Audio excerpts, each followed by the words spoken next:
Hi എല്ലാവർക്കും നമസ്കാരം. PSC ആവാസിൻ്റെ മറ്റൊരു സെക്ഷനിലേക്ക് എല്ലാവർക്കും സ്വാഗതം. അപ്പോൾ ഇന്ന് നമ്മൾ 10ാം ക്ലാസ്സിലെ തുല്യതാ ടെക്സ്റ്റ് ബുക്കിലെ ചാപ്റ്റർ 8 ഇന്ത്യൻ ഭരണഘടന മൗലികാവകാശങ്ങൾ എന്ന ചാപ്റ്ററാണ് എടുക്കാൻ പോകുന്നത്. അപ്പോൾ നമുക്ക് തുടങ്ങാം. ആദ്യത്തെ പോയിന്റ്, മൗലികാവകാശങ്ങൾ എന്നതുകൊണ്ട് എന്താണ് അർത്ഥമാക്കുന്നത്? അപ്പോൾ രാജ്യത്തെ പരമോന്നത നിയമമായ ഭരണഘടനയിൽ ഉൾപ്പെടുത്തി എല്ലാ ജനങ്ങൾക്കും തുല്യനിലയിൽ ഉറപ്പു നൽകുന്ന അവകാശങ്ങളിൽ അവകാശങ്ങളാണ് മൗലികാവകാശങ്ങൾ. ഇത്തരം അവകാശങ്ങളെ മൗലികമാക്കുന്ന ഘടകങ്ങൾ എന്തൊക്കെയാണെന്ന് നോക്കാം. രാജ്യത്തെ പരമോന്നത നിയമമായ ഭരണഘടനയിൽ ഉൾപ്പെടുത്തി എല്ലാ ജനങ്ങൾക്കും തുല്യനിലയിൽ ഉറപ്പു നൽകുന്ന അവകാശമാണ് മൗലികാവകാശങ്ങൾ. ഇത്തരം അവകാശങ്ങളെ മൗലികമാക്കുന്ന ഘടകങ്ങളെ കുറിച്ചൊന്ന് നോക്കാം. യാതൊരു കാരണവശാലും അവ നിഷേധിക്കാൻ പാടില്ല. അപ്പം മൗലികാവകാശങ്ങൾ എന്താണ്? യാതൊരു കാരണവശാലും അവ നിഷേധിക്കാൻ പാടില്ല. രണ്ടാമത്തെ പോയിന്റ്, പൂർണ്ണമായ വ്യക്തിത്വ വികാസത്തിന് അനിവാര്യമായവയാണ്. മൗലികാവകാശങ്ങൾ എന്താണ്? പൂർണ്ണമായ വ്യക്തിത്വ വികാസത്തിന് അനിവാര്യമായവയാണ്. മൂന്നാമത്തെ പോയിന്റ്, അന്തസ്സോടെയുള്ള ജീവിതം നയിക്കുന്നതിന് ആവശ്യമായ ഘടകങ്ങളാണ് മൗലികാവകാശങ്ങൾ. അപ്പം യാതൊരു കാരണവശാലും അവ നിഷേധിക്കാൻ പാടില്ല. പൂർണ്ണമായ വ്യക്തിത്വ വികാസത്തിന് അനിവാര്യമായവയാണ് മൗലികാവകാശങ്ങൾ. അടുത്ത പോയിന്റാണ് അന്തസ്സോടെയുള്ള ജീവിതം നയിക്കുന്നതിന് ആവശ്യമായ അവകാശങ്ങളാണ് മൗലികാവകാശങ്ങൾ. അടുത്ത പോയിന്റ് നോക്കാം. എന്താണ് അവകാശ പത്രിക? എല്ലാ ജനാധിപത്യ രാജ്യങ്ങളും പൗരന് ഉറപ്പു നൽകുന്ന അവകാശങ്ങളുടെ ഒരു പട്ടിക ഭരണഘടനയിൽ ഉൾപ്പെടുത്താറുണ്ട്. എന്താണ് അവകാശ പത്രിക? എല്ലാ ജനാധിപത്യ രാജ്യങ്ങളും പൗരന് ഉറപ്പു നൽകുന്ന അവകാശങ്ങളുടെ ഒരു പട്ടിക ഭരണഘടനയിൽ ഉൾപ്പെടുത്താറുണ്ട്. ഈ അവകാശങ്ങളുടെ പട്ടിക അവകാശ പത്രിക എന്നറിയപ്പെടുന്നു. ഇന്ത്യയിലെ അവകാശ പത്രിക മൗലികാവകാശങ്ങൾ എന്ന പേരിലാണ് അറിയപ്പെടുന്നത്. അപ്പോൾ എല്ലാ ജനാധിപത്യ രാജ്യങ്ങളിലും പൗരന് ഉറപ്പു നൽകുന്ന അവകാശങ്ങളുടെ ഒരു പട്ടിക ഭരണഘടനയിൽ ഉൾപ്പെടുത്താറുണ്ട്. ഈ അവകാശങ്ങളുടെ പട്ടിക എന്താണ്? അവകാശ പത്രിക എന്നറിയപ്പെടുന്നു. ഇന്ത്യയിലെ അവകാശ പത്രിക എന്താ അറിയപ്പെടുന്നത്? മൗലികാവകാശങ്ങൾ എന്ന പേരിലാണ് അറിയപ്പെടുന്നത്. അടുത്ത പോയിന്റ് നോക്കാം. കോളനി വാഴ്ച നിലനിന്നിരുന്നതിനാൽ 1947 വരെ ഇന്ത്യയിലെ ജനങ്ങൾക്ക് മൗലികാവകാശങ്ങൾ ലഭിച്ചിരുന്നില്ല. സ്വാതന്ത്ര്യാനന്തരം പുതിയ ഭരണഘടനയ്ക്ക് നാം രൂപം നൽകിയപ്പോൾ അവകാശ പത്രിക അതിൽ ഉൾപ്പെടുത്താൻ ഭരണഘടനാ നിർമ്മാതാക്കൾ പ്രത്യേകം ശ്രദ്ധിച്ചിട്ടുണ്ട്. അപ്പോൾ അടുത്ത പോയിന്റ് നോക്കാം. എന്തെല്ലാം മൗലികാവകാശങ്ങളാണ് നമുക്ക് ലഭ്യമായിട്ടുള്ളത് എന്നൊന്ന് നോക്കാം. 1. സമത്വത്തിനുള്ള അവകാശം. 2. സ്വാതന്ത്ര്യത്തിനുള്ള അവകാശം. 3. ചൂഷണത്തിനെതിരായ അവകാശം. 4. മതസ്വാതന്ത്ര്യത്തിനുള്ള അവകാശം. 5. സാംസ്കാരികവും വിദ്യാഭ്യാസപരവുമായ അവകാശം. 6. ഭരണഘടനാപരമായ പരിഹാരം കാണുന്നതിനുള്ള അവകാശം. അപ്പോൾ 6 തരത്തിലുള്ള മൗലിക അവകാശങ്ങളാണ് ഇന്ത്യൻ ഭരണഘടന നമുക്ക് പ്രൊവൈഡ് ചെയ്തിട്ടുള്ളത്. അവ എന്തൊക്കെയാണ്? സമത്വത്തിനുള്ള അവകാശം, സ്വാതന്ത്ര്യത്തിനുള്ള അവകാശം, ചൂഷണത്തിനെതിരായ അവകാശം, മതസ്വാതന്ത്ര്യത്തിനുള്ള അവകാശം, സാംസ്കാരിക വിദ്യാഭ്യാസപരവുമായ അവകാശം, ഭരണഘടനാപരമായ പരിഹാരം കാണുന്നതിനുള്ള അവകാശം. അടുത്ത പോയിന്റ് നോക്കാം. സ്വത്തവകാശം എന്താണ്? ഇന്ത്യൻ ഭരണഘടന 1950 ജനുവരി 26 നിലവിൽ വന്നപ്പോൾ 7 മൗലികാവകാശങ്ങൾ പൗരന് ഉറപ്പു നൽകിയിരുന്നു. സ്വത്തവകാശം മൗലികാവകാശമായി 31ാം വകുപ്പിലൂടെ ഭരണഘടനയിൽ ഉൾപ്പെടുത്തിയിരുന്നു. ഇതനുസരിച്ച് നിയമാനുസൃതം സ്വത്ത് സമ്പാദിക്കുന്നതിന് കൈവശം വെച്ച് അനുഭവിക്കുന്നതിനുമുള്ള അവകാശം മൗലികാവകാശമായിരുന്നു. 1978 44ാം ഭരണഘടനാ ഭേദഗതിയിലൂടെ സ്വത്തവകാശം ഒരു സാധാരണ അവകാശമാക്കി മാറ്റി. ഇതിനായി 300A വകുപ്പ് ഭരണഘടനയിൽ ഉൾപ്പെടുത്തി. ഓക്കെ, അപ്പോൾ ഒന്നുകൂടെ ഒന്ന് വായിക്കാം. സ്വത്തവകാശം എന്താണ്? ഇന്ത്യൻ ഭരണഘടന 1950 ജനുവരി 26 നിലവിൽ വന്നപ്പോൾ, അപ്പോൾ എന്താണ് ഇന്ത്യൻ ഭരണഘടന നിലവിൽ വന്നത് എന്ന് പറഞ്ഞു? 1950 ജനുവരി 26 വന്നപ്പോൾ എന്താണ്? 7 മൗലികാവകാശങ്ങളായിരുന്നു പൗരന് ഉറപ്പു നൽകിയിരുന്നത്. പക്ഷേ ഇപ്പം എത്ര? 6 മൗലികാവകാശങ്ങളാണ് ഉള്ളത്. നിലവിൽ വന്നപ്പോൾ 7 ഉണ്ടായിരുന്നു. ഇപ്പോൾ നിലവിൽ 6 ഉള്ളൂ. എന്താണ് കാരണം? സ്വത്തവകാശം മൗലികാവകാശമായി 31ാം വകുപ്പിലൂടെ ഭരണഘടനയിൽ ഉൾപ്പെടുത്തിയിരുന്നു. ഇതനുസരിച്ച് നിയമാനുസൃതം സ്വത്ത് സമ്പാദിക്കുന്നതിന് കൈവശം വെച്ച് അനുഭവിക്കുന്നതിനുമുള്ള അവകാശം മൗലികാവകാശമായിരുന്നു. എന്നാൽ 1978 44ാം ഭരണഘടനാ ഭേദഗതിയിലൂടെ സ്വത്തവകാശം ഒരു സാധാരണ അവകാശമാക്കി മാറ്റി. ഇതിനായി 300A വകുപ്പ് ഭരണഘടനയിൽ ഉൾപ്പെടുത്തി. അപ്പോൾ 1978 44ാം ഭരണഘടനാ ഭേദഗതി പ്രകാരം സ്വത്തവകാശം എന്താണ്? ഒരു മൗലികാവകാശം അല്ലാതായി ഒരു സാധാരണ അവകാശം മാത്രമായിട്ട് മാറി. ഇത് 300A വകുപ്പ് ഭരണഘടനയിൽ ഉൾപ്പെടുത്തുകയും ചെയ്തു. അടുത്ത പോയിന്റ് നോക്കാം. നെഹ്റു റിപ്പോർട്ട്. ഇന്ത്യയിലെ ജനങ്ങളുടെ മൗലികാവകാശ രൂപീകരണത്തിൽ പ്രഥമ സ്ഥാനം നെഹ്റു റിപ്പോർട്ടിനാണ്. എന്താണ്? ഇന്ത്യയിലെ ജനങ്ങളുടെ മൗലികാവകാശ രൂപീകരണത്തിൽ പ്രഥമ സ്ഥാനം നെഹ്റു റിപ്പോർട്ടിനാണ്. ന്യൂഡൽഹിയിൽ ചേർന്ന സർവകക്ഷി സമ്മേളനം മോത്തിലാൽ നെഹ്റു അധ്യക്ഷനായി സ്വതന്ത്ര ഇന്ത്യയിൽ നടപ്പിലാക്കേണ്ട ഭരണഘടനാ നിയമത്തിന്റെ രൂപരേഖ തയ്യാറാക്കുന്നതിന് ഒരു കമ്മിറ്റിയെ നിയമിച്ചു. ഇത് നെഹ്റു കമ്മിറ്റി എന്നറിയപ്പെടുന്നു. രാജ്യത്തെ ജനങ്ങൾക്ക് ഉറപ്പാക്കേണ്ട അവകാശങ്ങളുടെ ഒരു പട്ടിക 1928 നെഹ്റു റിപ്പോർട്ടിൽ ഉണ്ടായിരുന്നു. ഇതിന്റെ ചുവട് പിടിച്ചാണ് പിൽക്കാലത്ത് മൗലികാവകാശങ്ങൾക്ക് രൂപം നൽകിയത്. അപ്പോൾ ഒന്നുകൂടെ നോക്കാം. എന്താണ് മൗലികാവകാശങ്ങൾ എന്നതുകൊണ്ട് അർത്ഥമാക്കുന്നത്? രാജ്യത്തെ പരമോന്നത നിയമമായ ഭരണഘടനയിൽ ഉൾപ്പെടുത്തി എല്ലാ ജനങ്ങൾക്കും തുല്യ നിലയിൽ ഉറപ്പു നൽകുന്ന അവകാശങ്ങളാണെന്ത്? മൗലികാവകാശങ്ങൾ. ഇത്തരം അവകാശങ്ങളെ മൗലികമാക്കുന്ന ഘടകങ്ങൾ എന്തൊക്കെയാണെന്ന് നോക്കാം. എന്താണ്? യാതൊരു കാരണവശാലും മൗലികാവകാശങ്ങൾ നിഷേധിക്കാൻ പാടില്ല. അടുത്ത പോയിന്റാണ് പൂർണ്ണമായ വ്യക്തിത്വ വികാസത്തിന് അനിവാര്യമായവയാണെന്ത്? മൗലികാവകാശങ്ങൾ. അടുത്ത പോയിന്റാണ് അന്തസ്സോടെയുള്ള ജീവിതം നയിക്കുന്നതിന് ആവശ്യമായ അവകാശങ്ങളാണ് മൗലികാവകാശങ്ങൾ. അടുത്ത പോയിന്റ് നോക്കാം. അവകാശ പത്രിക എന്ന് വെച്ചാൽ എന്താണ്? എല്ലാ ജനാധിപത്യ രാജ്യങ്ങളും പൗരന് ഉറപ്പു നൽകുന്ന അവകാശങ്ങളുടെ ഒരു പട്ടിക ഭരണഘടനയിൽ ഉൾപ്പെടുത്താറുണ്ട്. ഈ അവകാശങ്ങളുടെ പട്ടിക അവകാശ പത്രിക എന്നറിയപ്പെടുന്നു. ഇന്ത്യയിലെ അവകാശ പത്രിക മൗലികാവകാശങ്ങൾ എന്ന പേരിലാണ് അറിയപ്പെടുന്നത്. അപ്പോൾ ഇന്ത്യയുടെ അവകാശ പത്രിക എന്ത് പേരിലാണ് അറിയപ്പെടുന്നത്? മൗലികാവകാശങ്ങൾ എന്ന പേരിലാണ് അറിയപ്പെടുന്നത്. അടുത്ത പോയിന്റ് നോക്കാം. കോളനി വാഴ്ച നിലനിന്നിരുന്നതിനാൽ 1947 വരെ ഇന്ത്യയിലെ ജനങ്ങൾക്ക് മൗലികാവകാശം ലഭിച്ചിരുന്നില്ല. സ്വാതന്ത്ര്യാനന്തരം പുതിയ ഭരണഘടനയ്ക്ക് നാം രൂപം നൽകിയപ്പോൾ അവകാശ പത്രിക അതിൽ ഉൾപ്പെടുത്താൻ ഭരണഘടനാ നിർമ്മാതാക്കളെ പ്രത്യേകം ശ്രദ്ധിച്ചു. അടുത്ത പോയിന്റ് നോക്കാം. എന്തെല്ലാം മൗലികാവകാശങ്ങളാണ് നമുക്ക് ലഭ്യമായിട്ടുള്ളത് നോക്കാം. 1 എന്താണ്? സമത്വത്തിനുള്ള അവകാശം. 2 സ്വാതന്ത്ര്യത്തിനുള്ള അവകാശം. 3 ചൂഷണത്തിനെതിരായ അവകാശം. 4 മതസ്വാതന്ത്ര്യത്തിനുള്ള അവകാശം. 5 എന്താണ്? സാംസ്കാരികവും വിദ്യാഭ്യാസപരവുമായ അവകാശം. 6 എന്താണ്? ഭരണഘടനാപരമായ പരിഹാരത്തിനുള്ള അവകാശം. അപ്പം മൊത്തത്തിൽ മൗലികാവകാശങ്ങൾ എത്ര ഉണ്ട്? നിലവിൽ 6 മൗലികാവകാശങ്ങളാണുള്ളത്. അവ ഏതൊക്കെയാണ്?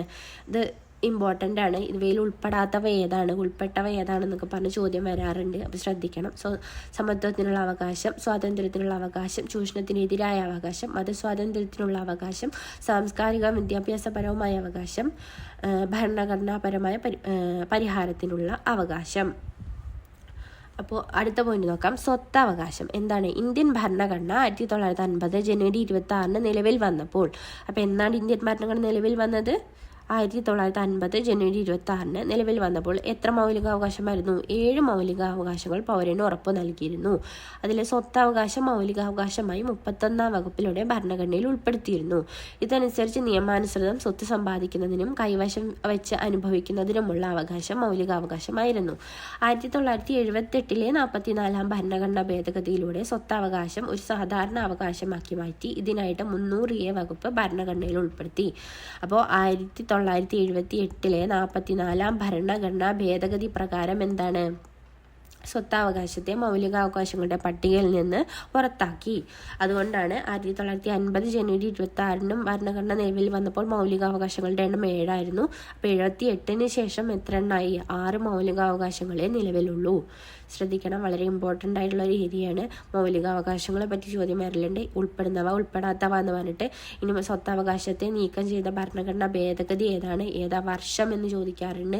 നിലവിൽ സ്വത്തവകാശം എന്തിലാണ് ഉൾപ്പെടുന്നത് എന്ന് ചോദിക്കാറുണ്ട്. നിലവിൽ സ്വത്തവകാശം എന്താണ്? ഒരു നിയമാവകാശം മാത്രമാണ്. 300A വകുപ്പിലാണ് ഭരണഘടനയിൽ ഉൾപ്പെടുത്തിയിട്ടുള്ളത്. അടുത്ത പോയിന്റ് നോക്കാം. നെഹ്റു റിപ്പോർട്ട്. ഇന്ത്യയിലെ ജനങ്ങളുടെ മൗലികാവകാശ രൂപീകരണത്തിൽ പ്രഥമ സ്ഥാനം നെഹ്റു റിപ്പോർട്ടിനാണ്. ന്യൂഡൽഹിയിൽ ചേർന്ന സർവകക്ഷി സമ്മേളനം മോത്തിലാൽ നെഹ്റു അധ്യക്ഷനായി സ്വതന്ത്ര ഇന്ത്യയിൽ നടപ്പിലാക്കേണ്ട ഭരണഘടനാ നിയമത്തിന്റെ രൂപരേഖ തയ്യാറാക്കുന്നതിന് ഒരു കമ്മിറ്റിയെ നിയമിച്ചു. ഇത് നെഹ്റു കമ്മിറ്റി എന്നറിയപ്പെടുന്നു.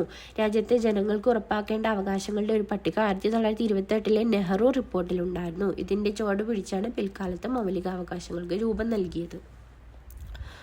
അടുത്ത പോയിന്റ് നോക്കാം. എന്താണ്? ഇന്ത്യൻ പൗരന് ഉറപ്പു നൽകുന്ന 6 മൗലികാവകാശങ്ങളാണ് മുകളിൽ നൽകിയിരിക്കുന്നത്. അത് നമ്മൾ വായിച്ചു. ഭരണഘടനയുടെ ഭാഗം 3 ഇവ ഉൾപ്പെടുത്തിയിരിക്കുന്നത്. അപ്പം മൗലികാവകാശങ്ങൾ ഭരണഘടനയുടെ ഏത് ഭാഗത്താണ് ഉൾപ്പെടുത്തിയിരിക്കുന്നത്? ഭാഗം 3 ഇവ ഉൾപ്പെടുത്തിയിരിക്കുന്നത്. ഈ മൗലികാവകാശങ്ങൾ ഏതെല്ലാം തരത്തിലാണ് പൗരന് ലഭ്യമാവുന്നത് എന്ന് നോക്കാം. 1 സമത്വത്തിനുള്ള അവകാശമാണ്. അതിലെന്താണ്? ജാതീയമായ അസമത്വവും വിവേചനവും നിലനിന്നിരുന്ന ഒരു സമൂഹമായിരുന്നു ഇന്ത്യയിലേത് എന്ന് നമുക്കറിയാം. എല്ലാത്തരം അസമത്വങ്ങളും അവസാനിപ്പിച്ച് സമത്വം കൈവരിക്കുകയാണ് സമത്വത്തിനുള്ള അവകാശം ലക്ഷ്യമിടുന്നത്. സമത്വ അവകാശത്തിൽ ഉൾപ്പെടുത്തിയിട്ടുള്ള വിവിധ ആശയങ്ങൾ ഒന്ന് നോക്കാം. സമത്വ അവകാശം എന്താണ്? നിയമത്തിന് മുന്നിലെ സമത്വം, വിവേചനം നിരോധിക്കൽ, അവസര സമത്വം ഉറപ്പാക്കൽ, സ്ഥാനപ്പേരുകൾ നിർത്തലാക്കൽ, തൊട്ടുകൂടായ്മ നിർത്തലാക്കൽ. അപ്പൊ സമത്വത്തിനുള്ള അവകാശം എന്താണ്? ജാതീയമായ അസമത്വവും വിവേചനവും നിലനിന്നിരുന്ന ഒരു സമൂഹമായിരുന്നു ഇന്ത്യയിലേത്. എല്ലാത്തരം അസമത്വങ്ങളും അവസാനിപ്പിച്ച് സമത്വം കൈവരിക്കുകയാണ് സമത്വത്തിനുള്ള അവകാശം ലക്ഷ്യമിടുന്നത്. സമത്വ അവകാശത്തിൽ ഉൾപ്പെടുത്തിയിട്ടുള്ള വിവിധ ആശയങ്ങളൊന്ന് നോക്കാം. നിയമത്തിനു മുന്നിലെ സമത്വം, തൊട്ടുകൂടായ്മ നിർത്തലാക്കൽ, സ്ഥാനപ്പേരുകൾ നിർത്തലാക്കൽ, അവസര സമത്വം ഉറപ്പാക്കൽ, വിവേചനം നിരോധിക്കൽ. അടുത്ത പോയിന്റ് നോക്കാം. സമത്വാവകാശ പ്രഖ്യാപനം കൊണ്ട് മാത്രം സമത്വത്തിന്റെ നേട്ടങ്ങൾ എല്ലാവരിലും എത്തിക്കാൻ കഴിയില്ല. നൂറ്റാണ്ടുകളായി അസമത്വം നിലനിന്ന സമൂഹത്തിൽ ദുർബല വിഭാഗങ്ങൾക്ക് സമത്വാവകാശത്തിന്റെ നേട്ടങ്ങൾ ലഭിക്കണമെങ്കിൽ ചില അനുകൂല നടപടികൾ കൂടെ ആവശ്യമാണ്. രാജ്യത്ത് ഭരണഘടനാപരമായി നടപ്പാക്കുന്ന അനുകൂല നടപടികൾ എന്തൊക്കെയാണ്? ഒന്നാണ് പട്ടികജാതി പട്ടികവർഗ വിഭാഗങ്ങളുടെ തൊഴിൽ സംവരണം ഏർപ്പെടുത്തൽ. ഇത്തരം പ്രത്യേക പരിഗണനകൾ നൽകുന്നത് സമത്വ അവകാശത്തിന് എതിരല്ല. എന്തുകൊണ്ടെന്നാൽ ഇവയുടെ ലക്ഷ്യം എന്താണ്? ആത്യന്തികമായി സമത്വം കൈവരിക്കലാണ്. അപ്പോൾ ഒന്നുകൂടെ ഒന്ന് നോക്കാം. ഇന്ത്യൻ പൗരന് ഉറപ്പ് നൽകുന്ന 6 മൗലികാവകാശങ്ങളുണ്ട്. ഏത് ഭാഗത്താണ്? ഭരണഘടന ഭാഗം 3 മൗലികാവകാശങ്ങൾ ഉൾപ്പെടുത്തിയിരിക്കുന്നത്. ഈ മൗലികാവകാശങ്ങൾ ഏതെല്ലാം തരത്തിലാണ് പൗരന് ലഭ്യമാവുന്നത് നോക്കാം. ഒന്നാണ് എന്ത്? സമത്വത്തിനുള്ള അവകാശം. ജാതീയമായ അസമത്വവും വിവേചനവും നിലനിന്നിരുന്ന ഒരു സമൂഹമായിരുന്നു ഇന്ത്യയിലേത്. അടുത്ത പോയിന്റ്, എല്ലാത്തരം അസമത്വങ്ങളും അവസാനിപ്പിച്ച് സമത്വം കൈവരിക്കുകയാണ് സമത്വത്തിനുള്ള അവകാശം ലക്ഷ്യമിടുന്നത്. സമത്വ അവകാശത്തിൽ ഉൾപ്പെടുത്തിയിട്ടുള്ള ചില ആശയങ്ങൾ എന്തൊക്കെയാണ്? സമത്വാവകാശം, വിവേചനം നിരോധിക്കൽ, നിയമത്തിന് മുന്നിലെ സമത്വം, അവസര സമത്വം ഉറപ്പാക്കൽ, പിന്നെന്താണ്? സ്ഥാനപ്പേരുകൾ നിർത്തലാക്കൽ, തൊട്ടുകൂടായ്മ നിർത്തലാക്കൽ. അടുത്ത പോയിന്റ് നോക്കാം. എന്താണ്? സ്വാതന്ത്ര്യത്തിനുള്ള അവകാശമാണ്. സ്വാതന്ത്ര്യത്തിനുള്ള അവകാശത്തിൽ എന്തൊക്കെയാണ്? ഏതെല്ലാം സ്വാതന്ത്ര്യങ്ങളാണ് നമുക്ക് ലഭിക്കുന്നത് എന്നൊന്ന് നോക്കാം. സംസാരത്തിനും ആശയപ്രകടനത്തിനുമുള്ള സ്വാതന്ത്ര്യം, സമാധാനപരമായി ആയുധമില്ലാതെ സമ്മേളിക്കാനുള്ള സ്വാതന്ത്ര്യം. അടുത്തതാണ് ഏതു തൊഴിലും വ്യാപാരം, വാണിജ്യം എന്നിവയിലും ഏർപ്പെടാനുള്ള സ്വാതന്ത്ര്യം. അടുത്ത പോയിന്റ്, സ്വാതന്ത്ര്യമായി രാജ്യത്തെവിടെയും സഞ്ചരിക്കാനുള്ള സ്വാതന്ത്ര്യം. അടുത്ത പോയിന്റ് ഏതൊക്കെയാണ്? സംഘടനാ സ്വാതന്ത്ര്യം, രാജ്യത്തെവിടെയും സ്ഥിരതാമസമാക്കാനുള്ള സ്വാതന്ത്ര്യമുണ്ട്. പിന്നെ ജീവനും വ്യക്തി സ്വാതന്ത്ര്യത്തിനുള്ള സംരക്ഷണമുണ്ട്. 14 വയസ്സ് വരെയുള്ള കുട്ടികൾക്ക് സൗജന്യം നിർബന്ധിതമായ വിദ്യാഭ്യാസം നൽകണം.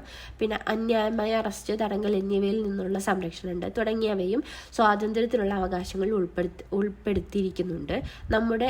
ഇവയൊക്കെ നമുക്ക് ഒരു ജനാധിപത്യ ജീവിതം ഉറപ്പു നൽകുന്ന അവകാശങ്ങളാണ് എന്ത്? ഈ സ്വാതന്ത്ര്യത്തിനുള്ള അവകാശങ്ങൾ. അടുത്ത പോയിന്റ് നോക്കാം.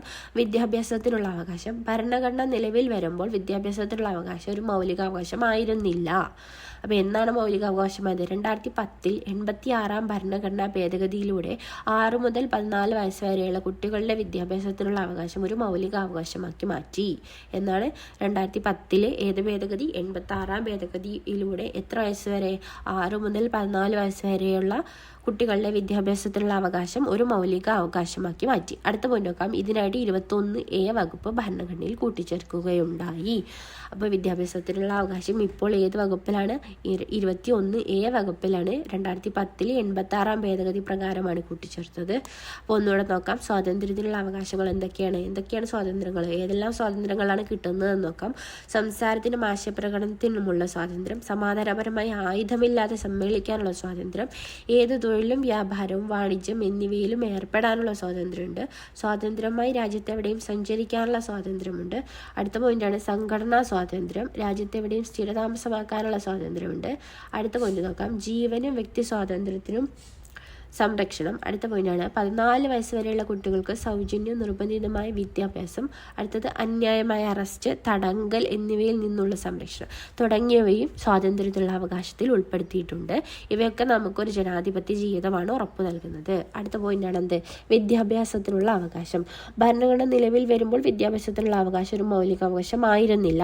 എന്നാണ് മൗലികാവകാശമായത്? 2010 86 ഭരണഘടനാ ഭേദഗതിയിലൂടെ 6 മുതൽ 14 വയസ്സ് വരെയുള്ള കുട്ടികൾ വിദ്യാഭ്യാസത്തിനുള്ള അവകാശം ഒരു മൗലികാവകാശമാക്കി മാറ്റി. ഇതിനായിട്ട് 21A വകുപ്പ് ഭരണഘടനയിൽ കൂട്ടിച്ചേർക്കുകയുണ്ടായി. അപ്പോൾ 21A വകുപ്പിലാണ് എന്ത്? വിദ്യാഭ്യാസത്തിലുള്ള അവകാശത്തെ കുറിച്ച് പറയുന്നത്. ഏത് ഭേദഗതി? 86 ഭേദഗതി. എന്നാ വന്നത്? 2010. എത്ര വയസ്സ് വരെ? 6 മുതൽ 14 വയസ്സ് വരെയുള്ള കുട്ടികളുടെ വിദ്യാഭ്യാസം എന്താണ്? അതിനുള്ള അവകാശമാണ് 21A ഇപ്പോൾ പറയുന്നത്. അടുത്ത പോയിന്റ് എന്താണ്? മൗലിക സ്വാതന്ത്ര്യങ്ങൾക്കു മേലുള്ള നിയന്ത്രണം. എന്താണ്? രാജ്യത്തിൻ്റെ ഐക്യവും അഖണ്ഡതയും കാത്തുസൂക്ഷിക്കാൻ, പിന്നെന്താണ്? കലാപങ്ങൾ നിയന്ത്രിക്കാൻ, ക്രമസമാധാനം പാലിക്കാൻ, ജനങ്ങളുടെ ആരോഗ്യത്തിന് ഹാനികരമാകുന്ന വ്യാപാരം, വാണിജ്യം എന്നിവ നിയന്ത്രിക്കാൻ, പിന്നെ വ്യക്തികൾക്ക് ഹാനി ഉണ്ടാക്കുന്ന തരത്തിലുള്ള അഭിപ്രായങ്ങൾ നിയന്ത്രിക്കാനൊക്കെ മൗലിക സ്വാതന്ത്ര്യത്തിന് മേലുള്ള നിയന്ത്രണമുണ്ട്. അടുത്ത പോയിന്റ് നോക്കാം. ചൂഷണത്തിനെതിരായ അവകാശമാണ്. ചൂഷണത്തിനെതിരായ അവകാശത്തിൽ എന്താണ്? വിവിധ മേഖലകളിൽ നിലനിൽക്കുന്ന ചൂഷണം തടയുകയാണ് ഇതിൻ്റെ ലക്ഷ്യം. എല്ലാ തരത്തിലുമുള്ള ചൂഷണം അവസാനിപ്പിക്കുകയാണ് ചൂഷണത്തിനെതിരായ അവകാശം ലക്ഷ്യമിടുന്നത്. ഇതിൻ്റെ ഭാഗമായി ഭരണഘടന നിർബന്ധിത തൊഴിൽ, മനുഷ്യ കച്ചവടം എന്നിവ നിരോധിക്കുന്നുണ്ട്. അപ്പോൾ ചൂഷണത്തിനെതിരെയുള്ള അവകാശത്തിൽ ഉൾപ്പെട്ടതാണ് നിർബന്ധിത തൊഴിലും മനുഷ്യ കച്ചവടം എന്നിവ നിരോധിക്കുന്നു.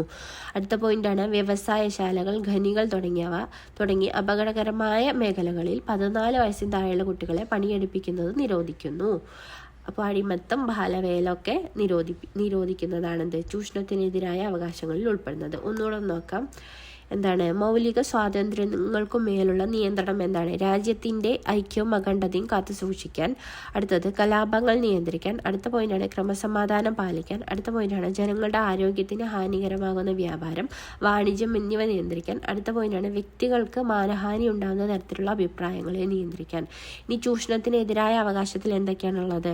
എന്താണ് ചൂഷണത്തിനെതിരായ അവകാശം കൊണ്ട് ഉദ്ദേശിക്കുന്നത്? വിവിധ മേഖലകളിൽ നിലനിൽക്കുന്ന ചൂഷണം തടയുകയാണ് ഇതിൻ്റെ ലക്ഷ്യം. എല്ലാ തരത്തിലുമുള്ള ചൂഷണം അവസാനിപ്പിക്കുകയാണ് ചൂഷണത്തിനെതിരായ അവകാശം ലക്ഷ്യമിടുന്നത്. ഇതിൻ്റെ ഭാഗമായി എന്തൊക്കെയാണ് ഭരണഘടന?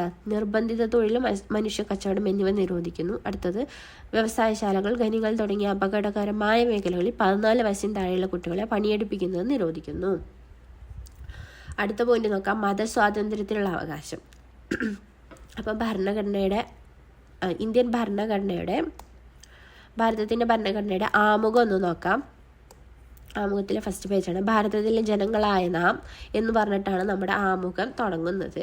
ഭാരതത്തിലെ ജനങ്ങളായ നാം ഭാരതത്തെ ഒരു പരമാധികാര, സ്ഥിതി സമത്വ, മതേതര ജനാധിപത്യ റിപ്പബ്ലിക്കായിട്ട് സംവിധാനം ചെയ്യുവാനും അതിലെ പൗരന്മാർക്കെല്ലാം സാമൂഹികവും സാമ്പത്തികവുമായ രാഷ്ട്രീയവുമായ നീതിയും ചിന്തയ്ക്കും ആശയപ്രകടനത്തിനും വിശ്വാസത്തിനും മതനിഷ്ഠയ്ക്കും ആരാധനയ്ക്കുമുള്ള സ്വാതന്ത്ര്യവും പദവിയിലും അവസരത്തിലും സമത്വവും പ്രാപ്തമാക്കുവാനും അവർക്കെല്ലാം ഇടയിൽ വ്യക്തിയുടെ അന്തസ്സും രാഷ്ട്രത്തിൻ്റെ ഐക്യവും അഖണ്ഡതയും ഉറപ്പുവരുത്തിക്കൊണ്ട് സാഹോദര്യം പുലർത്തുവാനും സഗൗരവം തീരുമാനിച്ചിരിക്കുകയാൽ നമ്മുടെ ഭരണഘടനാ നിർമ്മാണ സഭ 1949 നവംബർ 26 ഇതിനാൽ ഈ ഭരണഘടന സ്വീകരിക്കുകയും നിയമമാക്കുകയും നമുക്ക് തന്നെ പ്രദാനം ചെയ്യുകയും ചെയ്യുന്നു.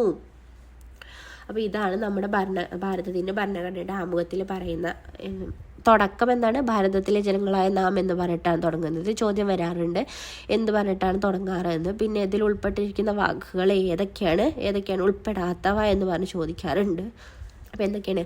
പരമാധികാര, സ്ഥിതി സമത്വം, മതേതര ജനാധിപത്യ റിപ്പബ്ലിക്കായിട്ട് സംവിധാനം ചെയ്യുവാനും അതിലെ പൗരന്മാർക്കെല്ലാം നീതിയും സമത്വവും സ്വാതന്ത്ര്യവും സമത്വം എന്ന വാക്കുകൾക്ക് ഇമ്പോർട്ടൻ്റ് ആണ്. പിന്നെ രാഷ്ട്രത്തിൻ്റെ ഐക്യവും അഖണ്ഡതയും ഇമ്പോർട്ടൻ്റ് ആണ്. പിന്നെ ഇതിൽ പറഞ്ഞുള്ള ആകെ ഒരു ഡേറ്റാണ് 1949 നവംബർ 26. അപ്പോൾ 1976 ഭരണഘടന 42 ഭേദഗതി പ്രകാരം ആക്ട് 2 വകുപ്പ് പ്രകാരം പരമാധികാര ജനാധിപത്യ റിപ്പബ്ലിക് എന്നതിന് പകരം ചേർത്തു. പിന്നെ മേൽപ്പറഞ്ഞ ആക്ട് 2 വകുപ്പ് പ്രകാരം രാഷ്ട്രത്തിൻ്റെ ഐക്യം എന്നതിന് പകരം ചേർത്തു. പിന്നെ ഇന്ത്യൻ ഭരണഘടനയുടെ ആമുഖം പരിശോധിക്കാം. ഇന്ത്യയെ ഒരു മതേതര ജനാധിപത്യ റിപ്പബ്ലിക്കായിട്ട് ആമുഖത്തിൽ വിശേഷിപ്പിക്കുന്നുണ്ട്. രാജ്യത്തെ എല്ലാ ജനങ്ങൾക്കും മതസ്വാതന്ത്ര്യം അനുവദിക്കുന്നു എന്നും ഇതിൽ നിന്നും മനസ്സിലാക്കാം. അപ്പോൾ എന്തൊക്കെയാണ് മതസ്വാതന്ത്ര്യത്തിലുള്ള അവകാശത്തിൽ ഉൾപ്പെട്ടിട്ടുള്ളത് എന്ന് നോക്കാം. ഏത് മതത്തിലും വിശ്വസിക്കുന്നതിനും ആചരിക്കുന്നതിനും പ്രചരിപ്പിക്കുന്നതിനുമുള്ള അവകാശമുണ്ട്. അടുത്ത പോയിന്റ് മതജീവകാരുണ്യ സ്ഥാപനങ്ങൾ സ്ഥാപിക്കുവാനും നോക്കി നടത്താനുള്ള അവകാശമുണ്ട്. അടുത്തത് മതപ്രോത്സാഹനത്തിൻ്റെ പേരിൽ നികുതി കൊടുക്കാൻ നിർബന്ധിക്കുന്നതിനെതിരായ അവകാശമുണ്ട്. പിന്നെ ഗവൺമെൻറ്റിൽ നിന്നും ധനസഹായം പറ്റുന്ന വിദ്യാലയങ്ങളിൽ മതബോധനം നിരോധിക്കുന്നുണ്ട്. ഇതൊക്കെയാണ് മതസ്വാതന്ത്ര്യത്തിലുള്ള അവകാശങ്ങളിൽ ഉൾപ്പെടുന്നവ. അടുത്ത പോയിന്റാണ് സാംസ്കാരികവും വിദ്യാഭ്യാസപരവുമായ അവകാശം. സാംസ്കാരികവും വിദ്യാഭ്യാസപരമായ അവകാശത്തിൽ എന്താണ്? മതഭാഷാ ന്യൂനപക്ഷങ്ങൾ ധാരാളമുള്ള രാജ്യമാണ് ഇന്ത്യ. വൈവിധ്യങ്ങൾ നിറഞ്ഞ ഇന്ത്യയിൽ ന്യൂനപക്ഷങ്ങൾക്കിടയിൽ സുരക്ഷിത ബോധം ഉറപ്പാക്കേണ്ടതാണ്. സാംസ്കാരികവും വിദ്യാഭ്യാസപരമായ അവകാശങ്ങൾ ഈ ലക്ഷ്യത്തോടെയാണ്. ഇതനുസരിച്ച് എന്താണ്? ന്യൂനപക്ഷങ്ങൾക്ക് ഭാഷ, ലിപി, സംസ്കാരം എന്നിവ സംരക്ഷിക്കാനും പരിപോഷിപ്പിക്കാനുള്ള അവകാശമുണ്ട്. മതഭാഷാ ന്യൂനപക്ഷങ്ങൾക്ക് സ്വന്തം ഇഷ്ടാനുസരണം വിദ്യാഭ്യാസ സ്ഥാപനങ്ങൾ സ്ഥാപിക്കുവാന്നതിനും നോക്കി നടത്തുന്നതിനുമുള്ള അവകാശമുണ്ട്. അടുത്ത പോയിന്റ് നോക്കാം, ന്യൂനപക്ഷ കമ്മീഷനെ കുറിച്ച് നോക്കാം. എന്താണ് ന്യൂനപക്ഷ കമ്മീഷൻ? ന്യൂനപക്ഷ വിഭാഗങ്ങളുടെ താൽപ്പര്യങ്ങൾ സംരക്ഷിക്കുന്നതിനായി ദേശീയ തലത്തിൽ രൂപീകരിച്ചിരിക്കുന്ന കമ്മീഷനാണ് ദേശീയ ന്യൂനപക്ഷ കമ്മീഷൻ. ന്യൂനപക്ഷ അവകാശങ്ങൾ സംരക്ഷണം, ന്യൂനപക്ഷ വിദ്യാലയങ്ങൾക്ക് അത്തരം പദവി നൽകൽ തുടങ്ങിയവയിൽ തീരുമാനമെടുക്കുന്നത് ന്യൂനപക്ഷ കമ്മീഷനാണ്. അവരുടെ ക്ഷേമത്തിന് ആവശ്യമായ വിവിധ പദ്ധതികൾക്കും കമ്മീഷൻ രൂപം നൽകുന്നുണ്ട്. അടുത്ത പോയിന്റ് എന്താണ്? ഭരണഘടനാപരമായ പരിഹാരം കാണാനുള്ള അവകാശമാണ്. അംബേദ്കർ ഒരു കാര്യം പറയുന്നുണ്ട്, ഈ ഭരണഘടനയിൽ ഏറ്റവും പ്രധാനപ്പെട്ട വകുപ്പ് ഏത് എന്ന് ചോദിച്ചാൽ എൻ്റെ ഉത്തരം ഭരണഘടനാപരമായ പരിഹാരം കാണുന്നതിനുള്ള അവകാശം ഉറപ്പു നൽകുന്ന ഭരണഘടനയിലെ 32-ാം വകുപ്പ് എന്നായിരിക്കും. ഇത് ഇന്ത്യൻ ഭരണഘടന ഹൃദയവും ആത്മാവുമാണെന്ന് പറഞ്ഞത് ആരാണ്? Doctor BR അംബേദ്കറാണ്. ഏത് വകുപ്പിനെയാണ് ഇന്ത്യൻ ഭരണഘടനയുടെ ഹൃദയവും ആത്മാവും എന്ന് ഡോക്ടർ BR അംബേദ്കർ വിശേഷിപ്പിച്ചത്? 32-ാം വകുപ്പിനെയാണ്. അടുത്ത പോയിട്ട് നോക്കാം, ഭരണഘടനയുടെ 32-ാം വകുപ്പിനെ കുറിച്ച് എന്തുകൊണ്ടാണ് ഡോക്ടർ BR അംബേദ്കർ ഇപ്രകാരം പറഞ്ഞത്? മൗലികാവകാശങ്ങൾ ഭരണഘടനയിൽ ഉൾപ്പെടുത്തിയത് കൊണ്ട് മാത്രം പ്രയോജനമില്ല, അവ നിഷേധിക്കപ്പെടുമ്പോൾ പരിഹരിക്കുന്നതിനുള്ള മാർഗവും ഭരണഘടനയിൽ ഉണ്ടാവണം. അതുകൊണ്ടാണ് 32-ാം വകുപ്പിനെ കുറിച്ച് ഡോക്ടർ BR അംബേദ്കർ ഇപ്രകാരം പറഞ്ഞത്. ഇനി 32-ാം വകുപ്പ് അനുസരിച്ചുള്ള ഭരണഘടനാപരമായ പരിഹാരത്തിനുള്ള അവകാശം ഇത് ഉറപ്പാക്കുന്നു. ഇതനുസരിച്ച് ഏതെങ്കിലും മൗലികാവകാശം നിഷേധിക്കപ്പെട്ടാൽ നേരിട്ട് സുപ്രീം കോടതിയെ സമീപിച്ച് റിട്ടുകൾ ഫയൽ ചെയ്യാനുള്ള അവകാശങ്ങൾ പുനഃസ്ഥാപിക്കാനും സാധിക്കും. എന്തൊക്കെയാണ് റിട്ടുകൾ? ഹേബിയസ് കോർപ്പസ്, മാൻഡമസ്, പ്രൊഹിബിഷൻ, കോ വാറന്റോ, സെർഷ്യോററി എന്നിവയാണ് മൗലികാവകാശ സംരക്ഷണത്തിന് വേണ്ടി സുപ്രീം കോടതി പുറപ്പെടുവിക്കുന്ന റിട്ടുകൾ. 226-ാം വകുപ്പ് അനുസരിച്ച് ഹൈക്കോടതിക്കും ഈ റിട്ടുകൾ പുറപ്പെടുവിക്കാം. മറ്റ് കീഴ്ക്കോടതികൾക്ക് ഇത്തരം റിട്ടുകൾ പുറപ്പെടുവിക്കാൻ അവകാശമില്ല. 32-ാം വകുപ്പ് അനുസരിച്ചാണ് സുപ്രീം കോടതിക്ക് റിട്ട് പുറപ്പെടുവിക്കാനുള്ളത്. അപ്പോൾ ഒന്നുകൂടെ നോക്കാം, എന്താണ്? സാംസ്കാരികവും വിദ്യാഭ്യാസപരമായ അവകാശം. മതഭാഷാ ന്യൂനപക്ഷങ്ങൾ ധാരാളമുള്ള ഒരു രാജ്യമാണ് ഇന്ത്യ. വൈവിധ്യങ്ങൾ നിറഞ്ഞ ഇന്ത്യയിൽ ന്യൂനപക്ഷങ്ങൾക്കിടയിൽ സുരക്ഷിതത്വ ബോധം ഉറപ്പാക്കേണ്ടതാണ്. സാംസ്കാരിക വിദ്യാഭ്യാസപരമായ അവകാശങ്ങൾ ഈ ലക്ഷ്യത്തോടെ ഉള്ളതാണ്. ഇതനുസരിച്ച് ന്യൂനപക്ഷങ്ങൾക്ക് ഭാഷ, ലിപി, സംസ്കാരം എന്നിവ സംരക്ഷിക്കാനും പരിപോഷിക്കാനുമുള്ള അവകാശമുണ്ട്.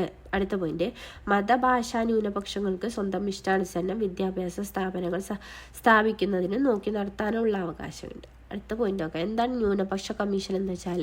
ന്യൂനപക്ഷ വിഭാഗങ്ങളുടെ താല്പര്യങ്ങൾ സംരക്ഷിക്കുന്നതിനായി ദേശീയ തലത്തിൽ രൂപീകരിച്ചിരിക്കുന്ന കമ്മീഷനാണ് ദേശീയ ന്യൂനപക്ഷ കമ്മീഷൻ. ന്യൂനപക്ഷ അവകാശ സംരക്ഷണം, ന്യൂനപക്ഷ വിദ്യാലയങ്ങൾക്ക് അത്തരം പദവി നൽകൽ തുടങ്ങിയവയിൽ തീരുമാനമെടുക്കുന്നത് ന്യൂനപക്ഷ കമ്മീഷനാണ്. അവരുടെ ക്ഷേമത്തിന് ആവശ്യമായ വിവിധ പദ്ധതികൾക്കും കമ്മീഷൻ രൂപം നൽകുന്നു.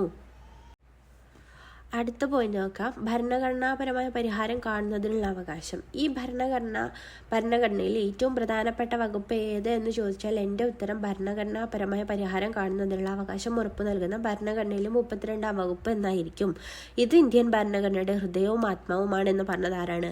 ഡോക്ടർ BR അംബേദ്കർ ആണ്. അടുത്ത പോയിന്റ് നോക്കാം, ഭരണഘടനയുടെ 32-ാം വകുപ്പിനെ കുറിച്ച് എന്തുകൊണ്ടാണ് ഡോക്ടർ BR അംബേദ്കർ ഇപ്രകാരം അഭിപ്രായപ്പെട്ടത് എന്ന് ചോദിച്ചാൽ, മൗലികാവകാശങ്ങൾ ഭരണഘടനയിൽ ഉൾപ്പെടുത്തിയത് കൊണ്ട് മാത്രം പ്രയോജനമാവില്ല. എന്താണ്? അവ നിഷേധിക്കപ്പെടുമ്പോൾ പരിഹരിക്കുന്നതിനുള്ള മാർഗവും ഭരണഘടനയിൽ ഉണ്ടാവണം. 32-ാം വകുപ്പ് അനുസരിച്ചുള്ള ഭരണഘടനാപരമായ പരിഹാരത്തിനുള്ള അവകാശം ഇത് ഉറപ്പാക്കുന്നു. ഇതനുസരിച്ച് ഏതെങ്കിലും മൗലികാവകാശം നിഷേധിക്കപ്പെട്ടാൽ നേരിട്ട് സുപ്രീം കോടതിയെ സമീപിച്ച് റിട്ടുകൾ ഫയൽ ചെയ്യാനും അവകാശങ്ങൾ പുനഃസ്ഥാപിക്കാനും സാധിക്കും. അപ്പോൾ എന്തൊക്കെയാണ് റിട്ടുകൾ? ഹേബിയസ് കോർപ്പസ്, മാൻഡമസ്, പ്രൊഹിബിഷൻ, കോ വാറന്റോ, സെർഷ്യോററി എന്നിവയാണ് മൗലികാവകാശ സംരക്ഷണത്തിന് വേണ്ടി സുപ്രീം കോടതി പുറപ്പെടുവിക്കുന്ന റിട്ടുകൾ. അപ്പോൾ 32-ാം വകുപ്പ് പ്രകാരമാണ് സുപ്രീം കോടതിക്ക് റിട്ടുകൾ പുറപ്പെടുവിപ്പിക്കുക. അടുത്ത പോയിന്റാണ് 226-ാം വകുപ്പ് അനുസരിച്ച് ഹൈക്കോടതിക്കും റിട്ടുകൾ പുറപ്പെടുവിക്കാം. മറ്റ് കീഴ്ക്കോടതികൾക്ക് ഇത്തരം റിട്ടുകൾ പുറപ്പെടുവിക്കാൻ അവകാശമില്ല. അടുത്ത പോയിന്റ് നോക്കാം, നിർദ്ദേശക തത്വങ്ങൾ. എന്താണ് നിർദ്ദേശക തത്വങ്ങൾ? ജനക്ഷേമം ലക്ഷ്യമിട്ട് ഇത്തരം പദ്ധതികൾ നടപ്പാക്കുവാൻ കേന്ദ്ര സംസ്ഥാന ഗവൺമെന്റുകളോട് ഭരണഘടന നിർദ്ദേശിക്കുന്നു. അപ്പോൾ ഭരണഘടനയുടെ ഭാഗം 4-ൽ ഉൾപ്പെടുത്തിയിരിക്കുന്ന ഇത്തരം നിർദ്ദേശങ്ങൾ രാഷ്ട്രനയത്തിലെ നിർദ്ദേശ തത്വങ്ങൾ എന്നറിയപ്പെടുന്നു. ഒരു ക്ഷേമരാഷ്ട്രം സൃഷ്ടിക്കുന്നതിന് വേണ്ടിയാണ് ഇത്തരം പരിപാടികൾ ഉൾക്കൊള്ളിച്ചിരിക്കുന്നത്, നിർദ്ദേശതത്വങ്ങൾ ഉൾക്കൊള്ളിച്ചിരിക്കുന്നത്. ഭരണഘടനയിൽ സൂചിപ്പിച്ചിരിക്കുന്നത് പോലെ ഇവയെല്ലാം നിർദ്ദേശങ്ങളാണ്. വിവിധ നയങ്ങൾ രൂപീകരിക്കുമ്പോൾ ഗവൺമെന്റുകൾ ഇവ പരിഗണിക്കേണ്ടതാണ്. രൂപീകരിക്കുമ്പോൾ ഗവൺമെൻറ്റുകൾ ഇവ പരിഗണിക്കേണ്ടതാണ്. സാമൂഹിക സാമ്പത്തിക നീതി ഉറപ്പാക്കുക, മൗലികാവകാശങ്ങൾ ഉൾപ്പെടുത്താൻ കഴിയാത്ത അവകാശങ്ങൾ സംരക്ഷിക്കുക തുടങ്ങിയവ ഇതിലൂടെ ലക്ഷ്യമിടുന്നു. എന്നാൽ നിർദ്ദേശക തത്വങ്ങൾ നടപ്പിലാക്കുന്നതിനു വേണ്ടി മൗലികാവകാശങ്ങളിലേതുപോലെ പൗരന് കോടതിയെ സമീപിക്കാൻ കഴിയില്ല. അടുത്ത പോയിന്റ് നോക്കാം. എന്താണ് മൗലിക കർത്തവ്യങ്ങൾ? 6നും 14നും ഇടയ്ക്ക് പ്രായമുള്ള കുട്ടിക്കോ തൻ്റെ സംരക്ഷണയിലുള്ള കുട്ടികൾക്കോ അതത് സംഗതി പോലെ മാതാപിതാക്കളോ രക്ഷകർത്താവോ വിദ്യാഭ്യാസത്തിലുള്ള അവസരങ്ങൾ ഏർപ്പെടുത്തുക. അടുത്ത പോയിന്റ്, വിദ്യാഭ്യാസ അവകാശ നിയമം നടപ്പാക്കിയതിനെ തുടർന്ന് ഭരണഘടനയിൽ ഉൾപ്പെടുത്തിയ ഒരു മൗലിക കർത്തവ്യമാണ് നേരത്തെ പറഞ്ഞത്. അത് സമാനമായ മറ്റു ചില മൗലിക കർത്തവ്യങ്ങൾ ഒന്ന് നോക്കാം. എന്തൊക്കെയാണ്? പൊതു സ്വത്ത് സംരക്ഷിക്കുക, വനങ്ങളും നദികളും തടാകങ്ങളും സംരക്ഷിക്കുക, ഭരണഘടന അനുസരിക്കുക ഒക്കെ എന്താണ്? മൗലിക കർത്തവ്യങ്ങളാണ്. അടുത്ത പോയിന്റ് നോക്കാം. മൗലിക അവകാശങ്ങളോടൊപ്പം മൗലിക കർത്തവ്യങ്ങളും ഉണ്ട്. ഭരണഘടനയുടെ ഭാഗം 4ലാണ് മൗലിക കർത്തവ്യങ്ങൾ ഉൾപ്പെടുത്തിയിരിക്കുന്നത്. ഭരണഘടനയുടെ ഭാഗം 4ലാണ് മൗലിക കർത്തവ്യങ്ങൾ ഉൾപ്പെടുത്തിയിരിക്കുന്നത്. അടുത്ത പോയിന്റ്, രാഷ്ട്രം അവകാശങ്ങൾ ലഭ്യമാക്കുമ്പോൾ രാഷ്ട്രത്തോടും സമൂഹത്തോടും നമുക്ക് കടമകളുണ്ട് എന്ന് ഇത് നമ്മെ ബോധ്യപ്പെടുത്തുന്നു. മൗലികാവകാശങ്ങൾ നമ്മുടെ വ്യക്തിത്വ വികാസത്തെ സഹായിക്കുമ്പോൾ നിർദ്ദേശ തത്വങ്ങൾ ജനക്ഷേമവും രാഷ്ട്ര പുരോഗതിയും ഉറപ്പാക്കുന്നു. അതോടൊപ്പം മൗലിക കർത്തവ്യങ്ങൾ ഉത്തമ പൗരബോധമുള്ള ഒരു ജനതയാണ് സൃഷ്ടിക്കുന്നത്. ഒന്നുകൂടെ നോക്കാം. എന്താണ് മൗലിക കർത്തവ്യങ്ങൾ? ഒരു മൗലിക കർത്തവ്യമാണ് 6നും 14നും ഇടയ്ക്ക് പ്രായമുള്ള തൻ്റെ കുട്ടിക്കോ തൻ്റെ സംരക്ഷണയിലുള്ള കുട്ടികൾക്കോ അതാത് സംഗതി പോലെ മാതാപിതാക്കളോ രക്ഷകർത്താവോ വിദ്യാഭ്യാസത്തിനുള്ള അവസരങ്ങൾ ഏർപ്പെടുത്തുക. പിന്നെ അടുത്ത ഒരു മൗലിക കർത്തവ്യമാണ് പൊതു സ്വത്ത് സംരക്ഷിക്കുക, വനങ്ങളും നദികളും തടാകങ്ങളും സംരക്ഷിക്കുക, ഭരണഘടന അനുസരിക്കുക എന്നിവയ്ക്ക് എന്താണ്? മൗലിക കർത്തവ്യങ്ങളാണ്. അപ്പോൾ മൗലിക അവകാശങ്ങളോടൊപ്പം മൗലിക കർത്തവ്യങ്ങളുമുണ്ട്. ഭരണഘടനയുടെ ഭാഗം 4ലാണ് മൗലിക കർത്തവ്യങ്ങൾ ഉൾപ്പെടുത്തിയിരിക്കുന്നത്. രാഷ്ട്രം അവകാശങ്ങൾ ലഭ്യമാക്കുമ്പോൾ രാഷ്ട്രത്തോടും സമൂഹത്തോടും നമുക്ക് കടമകളുണ്ട് എന്ന് ഇത് നമ്മെ ബോധ്യപ്പെടുത്തുന്നു. മൗലിക അവകാശങ്ങൾ നമ്മുടെ വ്യക്തിത്വ വികാസത്തെ സഹായിക്കുമ്പോൾ നിർദ്ദേശ തത്വങ്ങൾ എന്തിനാണ് സഹായിക്കുന്നത്? ജനക്ഷേമവും രാഷ്ട്ര പുരോഗതിയും ഉറപ്പാകുന്നു. അതോടൊപ്പം മൗലിക കർത്തവ്യങ്ങൾ ഉത്തമ പൗരബോധമുള്ള ഒരു ജനതയും സൃഷ്ടിക്കുന്നു. അപ്പോൾ ഈ ചാപ്റ്റർ ഇവിടെ അവസാനിപ്പിക്കുകയാണ്. പിന്നെ ഒരു കാര്യം, ഈ മൗലിക കർത്തവ്യങ്ങൾ അഥവാ മൗലിക കടമകൾ നമ്മൾ ഇത്രയും കാലം റാങ്ക് ഫയലിലും തൊഴിൽ വീതി, തൊഴിൽ വാർത്ത അങ്ങനത്തെ പ്രസിദ്ധീകരണത്തിലൊക്കെ നമ്മൾ പഠിക്കുന്നത് മൗലിക കടമകളെ കുറിച്ച് പ്രതിപാദിക്കുന്ന ഭാഗം 4A എന്നാണ് കേട്ടോ. പക്ഷെ ഇവിടെ എന്തോ 4 എന്ന് മാത്രമേ പറഞ്ഞിട്ടുള്ളൂ. അതുകൊണ്ടാണ് ഞാനൊന്ന് എടുത്തു പറഞ്ഞത്. ശരിയായ ആൻസർ 4A എന്ന് തന്നെയായിരിക്കും. PSCയിൽ നമ്മൾ ഇത്രയും കാലം ചെയ്യുന്ന ആൻസർ പ്രകാരം 4A എന്ന് തന്നെയായിരിക്കും കേട്ടോ. അപ്പോൾ അതൊന്ന് ശ്രദ്ധിക്കുക. പിന്നെ അപ്പോൾ എല്ലാവർക്കും ക്ലാസ്സുകളൊക്കെ ഇഷ്ടപ്പെട്ടു എന്ന് വിചാരിക്കുന്നു. ക്ലാസ്സുകളൊക്കെ ഇഷ്ടപ്പെട്ടാൽ ലൈക്ക് ചെയ്യൂ, ഷെയർ ചെയ്യൂ, കമൻറ്റ് ചെയ്യൂ. നിങ്ങളുടെ അഭിപ്രായങ്ങളും വിലയേറിയ നിർദ്ദേശങ്ങളൊക്കെ കമൻറ്റ് ബോക്സിൽ അറിയിക്കൂ. പിന്നെ ചാനൽ ഇതുവരെ സബ്സ്ക്രൈബ് ചെയ്തില്ലെങ്കിൽ ഒന്ന് സബ്സ്ക്രൈബ് ചെയ്തേക്കണേ. Thank you. Have A nice day.